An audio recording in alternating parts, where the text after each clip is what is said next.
Welcome back to KARK 4 News at 4. Of course, we're joined now by Claire Brown for today's Power Women segment. And Claire, we're going to get right into it. 'Tis this season for cuffing season. You've probably heard that term a lot. Yeah. So let's start. For people who have heard it but they don't know what it means, right? What is cuffing season and why do we kind of celebrate it every year? Right. Well, I don't know if it's a celebration. I guess it could be. But you know, we as people have patterns, right? And so when the months start getting cooler and we want to cuddle up with the fire and this and that, those in the singlehood start to get cuffed to one another, if you will. And those who are already dating may find themselves engaged.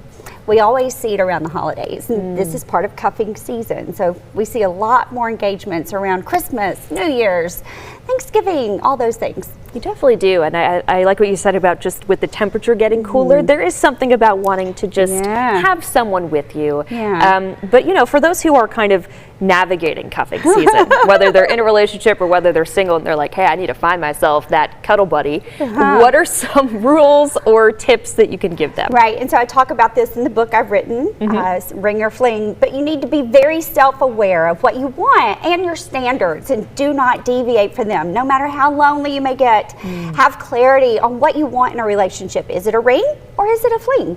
If you're dating someone, have the DTR conversation. What that stands for is define the relationship in order to eliminate the negative emotions you may feel, like anxiety, worry, or fear.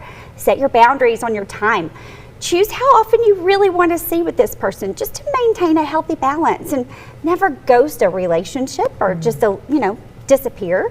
Be confident in knowing that it's really okay to be single during this time and any other time during the year. And cuffing up with someone who's emotionally unstable is the alternative, and that's not really the best alternative. It's not. No. And so speaking of alternatives then, for those who maybe, say, hey, it's cuffing season, but I'm good how I am.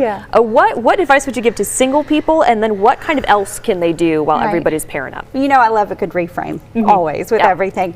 And so the reframe on this is, it's always great to cuff up with yourself and have a more focused time frame on who you are and how are you having that loving relationship with yourself. Are you creating dates every week with a friend or a girlfriend? How are you planning vacations for you? Why are we limiting ourselves just to a season and thinking that we have to do this or it feels right now? It really doesn't. It should be this way all year long. That's true. Yeah, you should be thinking about that all the time. Yeah. And by the way, if you're single during Christmas, it's one less gift you have to get someone. Well, and that can always be reframed too. But you can find the book and more at www.thepowerwomen.org. All right, Claire, good advice as always. Thank you for coming on this week. Absolutely. Thank you.